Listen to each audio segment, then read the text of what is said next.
You know what solves it? When the economy crashes, when the country goes to total hell, and everything is a disaster, then you'll have you'll have riots to go back to where we used to be when we were great.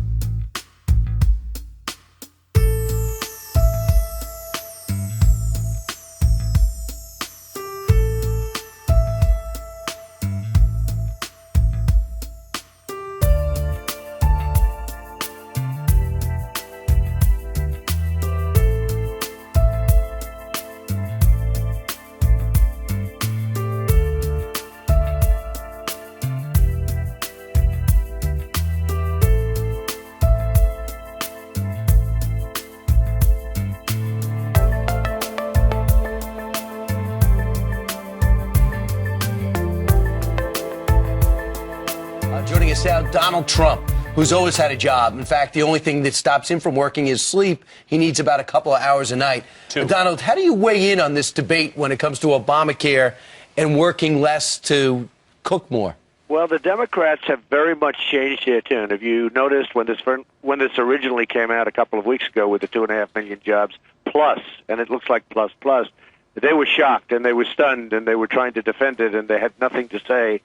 And then all of a sudden, if you watched what was going on about a week later, there was just nothing they could do to justify it. And a week later, they came out and started talking about, well, isn't this a wonderful thing because people that don't have good jobs can do this and can do that. So they found a really wonderful justification for themselves and for elections, but not a good justification for the country because it takes incentive away from people to work. And we really have so many people. Look, we have a lot of people that are unemployed and they really want to get jobs, but we have a lot of people that are unemployed that have no idea of getting a job. They love the system. They don't have to work. They're being taken care of, and it's a problem. But the Democrats really put a big spin on this, and I have to say, from their standpoint, it was a brilliant job. Nobody's even mentioning. I mean, go back and look at the first 3 days. They were all in shock. They said, this is terrible. We have to do something. Some of them were saying we have to do something about Obamacare. Now all of a sudden they're saying, what do you main thing it is? And it's got to be a problem, too, as you mentioned, not just for the country, but for Republicans. I mean, it's hard to be the party that says, you know what, we're going to take these things away from you. You don't want to work? Say they're Democrats? Fine, you don't have to work. We're going to have a system that supports you to not even work anymore. Republicans have to have an uphill slog on this, too, right? Well, you know, Clayton, it is tough for the Republicans, I think, because a lot of people are in this category. You're talking about a big category, and if anybody comes out against it or if anybody goes against the new Democratic line of stuff, they're going to be it's going to be hard in certain areas. Now, you know what solves it? When the economy crashes, when the country goes to total hell, and everything is a disaster, then you'll have you'll have riots to go back to where we used to be when we were great. But the fact is that it's not easy on Republicans because you have a lot of people that like their lives right now without working. Donald, isn't this actually just killing the American dream, though? I mean, the desire to work, the dignity that comes with it? Or is this just deception because the reality isn't working and they need a different narrative? Well, Elizabeth, it's total deception. There's no question about that. And again, I haven't seen anybody do it. But again, go back and see that, that first 48 hours. It's total deception, and it's very bad, and it's certainly not the American dream. It's a different kind of American dream. It's an American dream where you don't have to do anything and you can live very nicely. Look, a lot of people live better without having a job than they do with a job. And I've had it where you have people and you want to hire them, but they can't take the job for a period of 9 months because they're doing better now than they will with a job. And many employers are having that, where you can't hire people very simply because people really don't want to work. They have another 9 months to go. Yeah, it's strange. You need those real-life stories for people who are hiring in this workplace. You also need people who, long-term unemployed, find out what's keeping them from getting in the game. Now let's talk about the Sochi Olympics. We're finally talking about the games. The opening ceremonies are done. It's the 4-ring circus. We did not get the 5th ring. We're still waiting for it to show up at the opening games. Evidently, the flower didn't flourish in front of Vladimir Putin. Somebody's in trouble. But now we have Mike McCall, Chairman of Homeland Security, saying this. Listen. I think this particular Olympics, I've never seen a greater threat, certainly in my lifetime. I think that there's a high degree of probability that something is going to, some something will detonate, something will go off, but I do think it's probably most likely to happen outside of the Ring of Steel in the Olympic Village. Your thoughts? Security?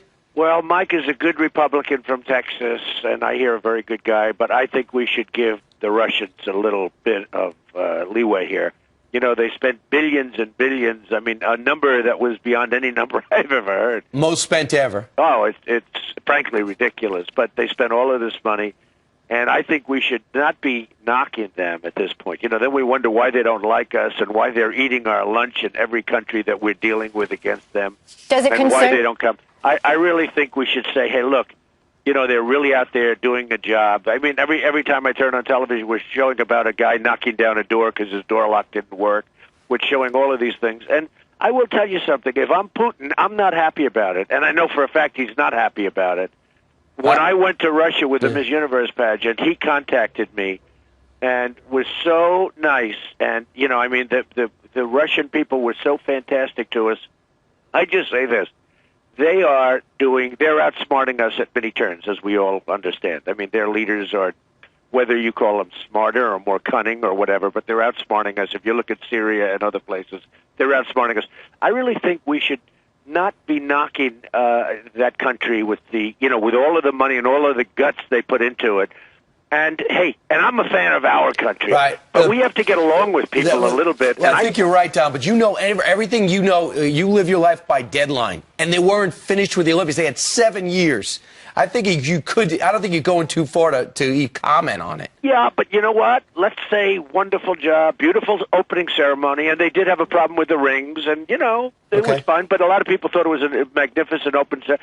And, you know, when they put their guts into it, and they put a tremendous amount of, you know, in all fairness, a ridiculous amount of money, but nevertheless, they put all of that money and all of that hard work, and then we're knocking every little thing. They don't like the food. They don't like this. They don't like that. I don't know. My attitude is it's not that important. I think we should give them the benefit of the doubt and then go on and win something important later on because they're not going to be so opposed to what we're doing. Perhaps not bite the hand that feeds right now if our own are there.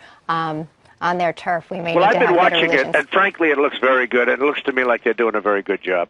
Okay. We hope. Hopefully, we'll be talking about the sports soon. Thanks, Donald. Thank you very much. Donald Trump joining us. Thank you, Donald.